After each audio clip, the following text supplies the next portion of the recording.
ఇప్పటికీ అసలు అది ఏమంటారు, అంత చిక్కని మిస్టరీ లాగా ఉంది. అక్కడ గుడి ఉంది, దర్గా ఉంది. అసలు ఏం తెలియదు, దాని గురించి అడుగుతున్నాను. అసలు దర్గా ఉంది తెలుసు, కానీ ఎందుకు ఉంది, దాని అసలు హిస్టరీ ఏంది అనేది చాలా మందికి తెలియదు. ఏదో వెళ్తాము, కొందరు నమ్మిన వాళ్ళు ఇక్కడ దర్గాని మొక్కేసి అక్కడికి వెళ్తారు, కొందరు నమ్మని వాళ్ళు వెళ్ళిపోతారు, కానీ అక్కడ ఎందుకు ఉంది అనేది ఇప్పటికి తెలియదు. దాని మీద తెలుసు కాంట్రవర్షన్ అవుతుంది, దాని గురించి మాట్లాడిన వాళ్ళు మొన్ననే రీసెంట్గా చూసాం కదా, రిమాండ్లోకి వెళ్ళారు. అసలు ఏంటి అది స్టోరీ ఏంటి అసలు? సారీ కరుణ గారు, ఒక చిన్న స్మాల్ కరెక్షన్. ఆ దర్గాకి హిందువులు తప్ప ఇంకెవరు రారు. ఇది కరెక్ట్, నేను కూడా ఒప్పుకుంటాను. ఓన్లీ హిందువులే పోతారు. అవును, ఎందుకంటే మీరు మెజారిటీ ఇస్లాం మనం చూసామంటే అలా దర్గాలకి టోమ్స్కి వర్షిప్ చేయడం. ఇప్పుడు Allah and prophet Mohammed peace be upon him తప్ప వాళ్ళ పుస్తకంలో రాసుంది ఇది క్లియర్గా, వాళ్ళిద్దరు తప్ప ఇంకెవరిని మీరు మొక్కొద్దు, తల కూడా యూనో కిందికి తల వంచొద్దు, రైట్? సో ఇది వాళ్ళు చేసేది, దీన్ని వాళ్ళు స్పెసిఫిక్గా షిర్క్ అంటారు ఇస్లాంలో, ఇట్లా దర్గాకి వెళ్ళడం ఇవన్నీ.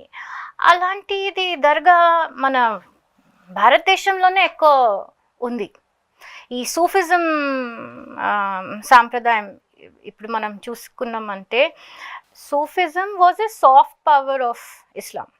వాళ్ళు చాలా చక్కగా కవాలి పాడతారు, వాళ్ళందరితో మంచిగా ఉంటారు అనేసి ఇది చూపించుకుంటారు. కానీ మీరు కొద్దిగా దాని హిస్టరీ, ఇప్పుడు నేను చెప్పిన హిస్టారియన్స్, మన own Indic historians, leftist foreigners కాదు, our own Indic origin historians like doctor Vikram Sampath, doctor Meenakshi Jain, ఇలాంటి వాళ్ళది మనం బుక్స్ చదవండి.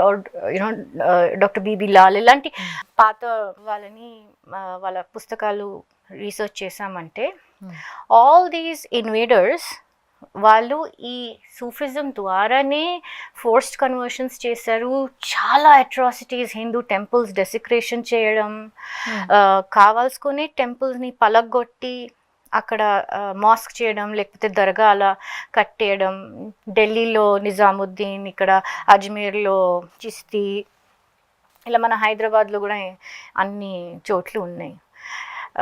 హిస్టారిక్లీ ఇప్పుడు మన వేములవాడకి తిరిగి మనం మాట్లాడామంటే, అక్కడ ఆ దర్గాలో ఉండే పర్సన్ పేరు హజరత్ బాగ్ సవార్ బాబా. ఓకే, పేరు లేదు. ఇప్పుడు లైక్ మొయినుద్దీన్ చిస్తీ, నిజాముద్దీన్ ఔలియా, ఇలా వాళ్ళు బరేల్వి లేకపోతే అదేంటి ద్యోబంది ఆరిజిన్స్ ఏదన్నా ఉంటాయి కదా. ఇప్పుడు మన ఇండియన్ ఆరిజిన్స్ ఏవి, బరేల్వి, ద్యోబంది, ఆ సెక్ట్కి సంబంధించిన వాళ్ళది ఏదో హిస్టరీ ఉంటుంది కదా, మరి ఇక్కడి నుంచి వచ్చారు, అక్కడి నుంచి వచ్చారు, అలా ఏం లేదు. ఇక్కడ ఏం లేదు. ఇక్కడ ఓన్లీ బాగ్ సవార్. బాగ్ అంటే టైగర్, సవార్ అంటే దానిపైన కూర్చొని వచ్చినట్టు ఆయన పేరు ఉంది, పులి మీద వచ్చినట్టు. నేను ఈ గుడికి వెళ్ళానండి. నేను అక్కడ ఉండే there was a young boy sitting in the dargah, and అందరికి ఆ చీపురుతో కొట్టి నెమ్లి రైట్, అండ్ దట్ తావీజ్లు యూనో 100 రూపీస్ అలా చిన్న. ఇప్పుడు యంగ్ పేరెంట్స్ వాళ్ళ చిన్న చిన్న బేబీస్తో రావడం, తీసుకెళ్లడం, దిష్టి తీపియడం, అలా మన హిందువులే.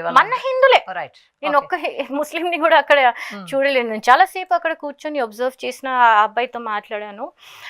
వాళ్ళ గ్రాండ్ ఫాదర్ కి ఒంట్లో బాగాలేకపోతే హీ వాజ్ జస్ట్ ఆ రోజు హీ వాజ్ చిన్న అబ్బాయి వచ్చాడు.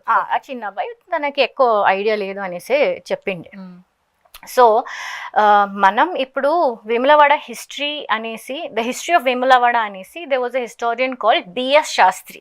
Okay. He specifically wrote about the history of Vemulavada, not the history of Vemulavada Rajarajeshwara temple or anything. Okay. History of Vemulavada ఒక్క పుస్తకంలో మనకి ఏం ఎక్సెప్ట్స్ ఈ గుడికి సంబంధించిన దొరుకుతాయి అంటే, దాట్ ఔరంగాబాద్ నుంచి maybe during the Qutub Shahi times, ఆ టైంలో స్పెసిఫిక్గా కూడా ఆయన చెప్పరు, పాసిబిలిటీ అక్కడి నుంచి ఔరంగాబాద్ నుంచి ఒక ఇలాంటి ముస్లిం వన్ ఆఫ్ ద ఇన్వేడర్స్ అక్కడి నుంచి వేములవాడకి వచ్చి అక్కడ నీలలోహిత శివలింగాన్ని డెసిక్రేట్ చేశారు. చాలా హారబుల్గా చేశారు. చేసేస్తే అక్కడ భక్తులే ఆవేశంలో కోపం కోపంతో, వచ్చేసి చంపేశారు అనేసి ఆయన రాసుకుని వచ్చారు. కానీ మన భారతదేశంలో హేజియోగ్రఫీ ఎలా ఉంటుంది అంటే వాళ్ళు మేం చేసాము అని ఎప్పుడు చెప్పుకోరు భక్తులు, శివుడే వచ్చి చేశారు అనేసి అలా చెప్పుకుంటారు. దట్స్ ద మిథిసిజం, మిథికల్ ఇంటర్ప్రిటేషన్ ఉంటుంది ఒక ఈవెంట్ గురించి. సో అలా మన వాళ్ళు చెప్పుకొని వచ్చారు, శివుడు వచ్చి చంపేశారు. కానీ అక్కడ డివోటీస్ చంపారనేసి బిఎస్ శాస్త్రి గారి బుక్లో ఉంది.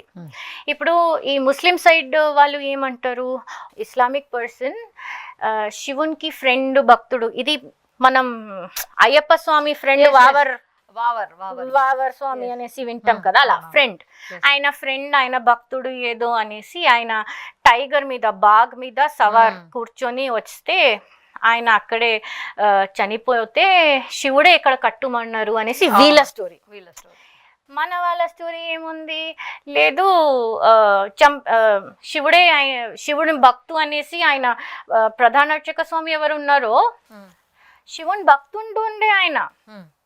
అరే శివుని భక్తుడు ఉంటే ఆయన మరి శివుని నామాలు పెట్టుకొని ఆయన ఎందుకు పేరు మార్చుకొని నయనార్స్ లాగా ఏమైనా పాటలు పాడి హిందూలాగా ఎందుకు చనిపోలేదు ఆయనది, అలా టూమ్ ఎందుకు ఉంది? ఇలాంటి లాజికల్ క్వశ్చన్స్ అడిగితే వాళ్ళకి నచ్చదు. వాళ్ళకి ఒకటే ఉంటుంది, ఏమంటే ఇది కమ్యూనల్ హార్మనీకి ఒక it's a good example of communal harmony. కానీ అది కాదండి. ఇప్పుడు ఆ సేమ్ బుక్లో హిస్టరీ ఆఫ్ వేములవాడలో బిఎస్ శాస్త్రి గారు ఏం రాశారు అంటే, ఆ టైంలో హిందూస్ మీద ఎంత ప్రెషర్ ఉండే because of the Islamic, the Qutub Shahi and all those rulers కి ఇక్కడ దర్గా కావాల్సుకుని మీకు ఒక రిమైండర్ లాగా మేము పెడతాం. ఓకే, ఈ దర్గా కట్టనీయకపోతే గుడి మొత్తం పలగొడతాం.